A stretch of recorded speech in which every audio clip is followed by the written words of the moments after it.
In this video, I'm going to build the flying coaster in 1 minute, 10 minutes and 1 hour. So we've got 1 minute on the clock and off we go. So with 1 minute, don't have much time, so we shouldn't really build the coaster too tall. And then we're just going straight into the first drop.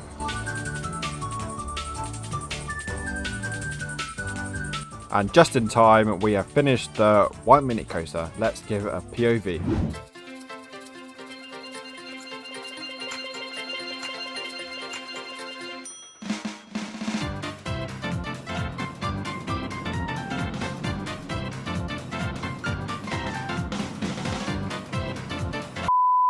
So as you can see there, not very smooth and definitely not long at all, but that's only 1 minute. Let's move on to the 10-minute coaster. So we've now got 10 minutes on the clock and let's start this build. So obviously we have a little bit longer, so we can build this a little bit taller than the 1 minute coaster. At 99 feet seems not too bad for this 10-minute coaster. And let's go straight into the first drop. And I should be able to smooth this coaster out at the end, so hopefully the POV will be not too bad.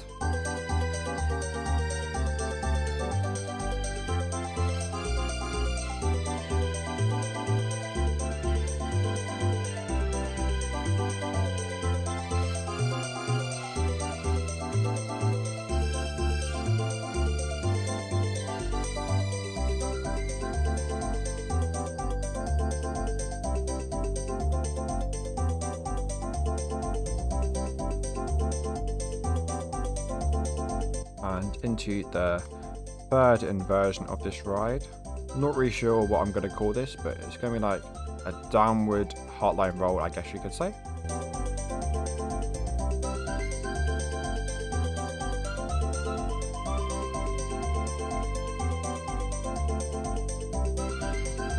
And here we have the 10-minute coaster.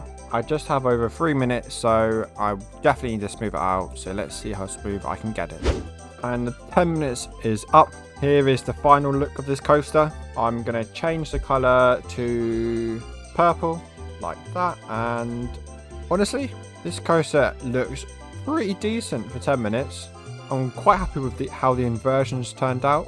So let's give this coaster a POV.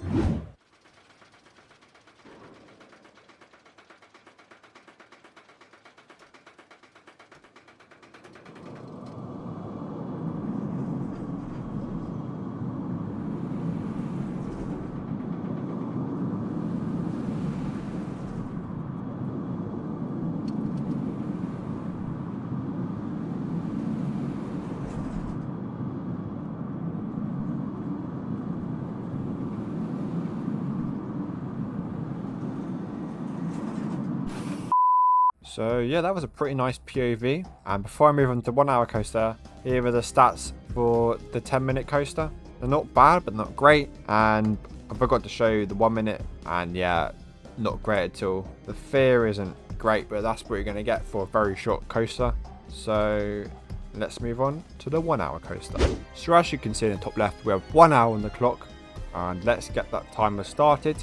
And we're going to go into a little turn to the left, just like this, and then go straight up into the lift hill. And around 136 feet is pretty realistic for this type of coaster. And then into the drop. I'm not going to make this drop too big. I'm going to slowly come up like this, so otherwise the coaster I feel like might be too fast. And then we're going to go into the first inversion of this coaster.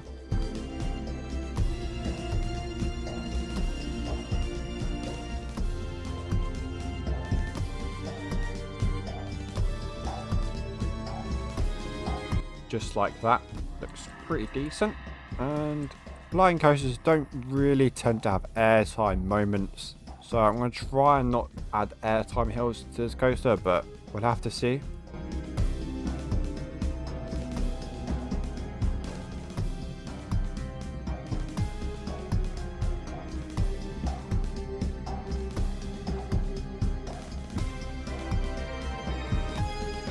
Right here, I've added a really weird inversion. I've kind of just made them flips upside down onto your back and then go into like a half pretzel loop here. So it'd be interesting to see what that looks like on the POV.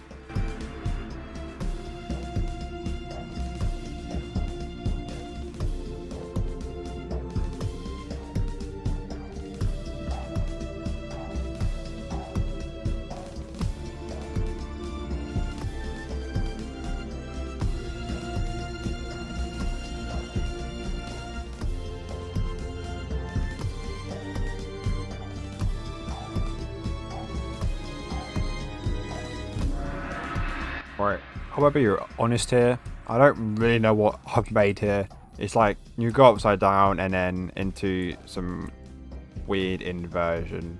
Yeah, I don't really know what it is. It looks cool though, so I'll keep it in. And personally, this really isn't long enough for a 1 hour coaster, so I've decided to add another lift hill, and I think 109 feet will be tall enough for this second half of this coaster. So I'm going to go into the drop and attempt to build my own pretzel loop.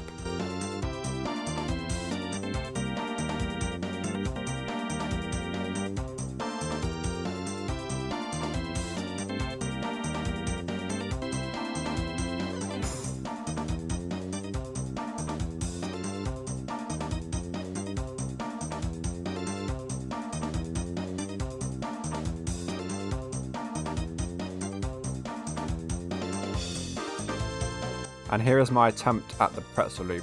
If I'm being honest, it doesn't look good, does it? Oh no, that's just doesn't look right at all. Oh well, we'll move on. So I don't really know what to build next. I'm sure I will figure that out.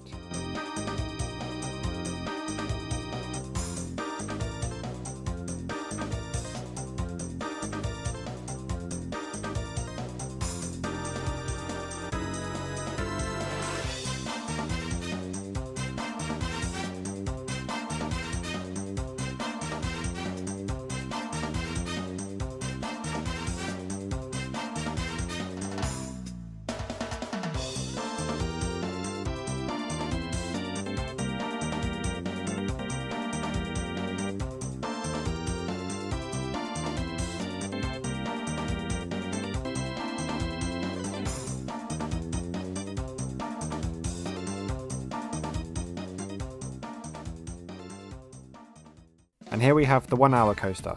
Obviously, as you can see by the timer, I still have 26 minutes left. Obviously this coaster does need some smoothing out. I probably won't need the full 1 hour, but let's see once I've done the smoothing out. So here we have the 1 hour coaster.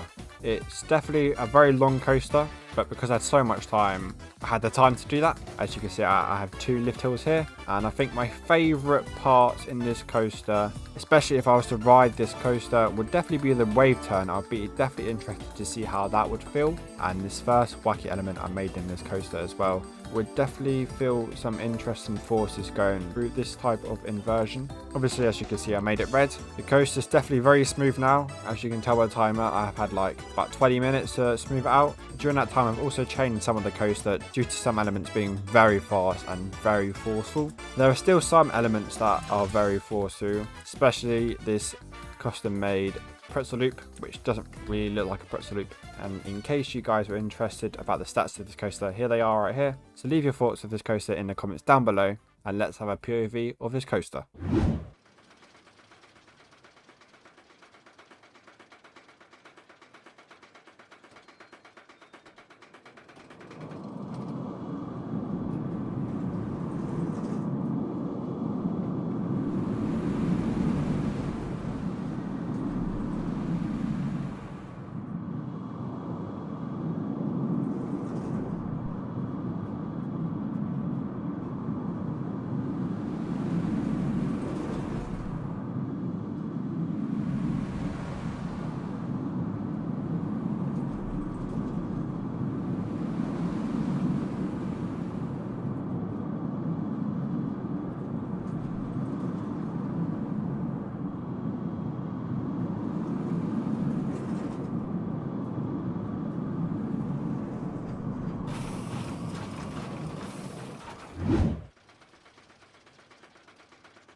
If you've enjoyed the video, why not click on this video? It's free, so why not?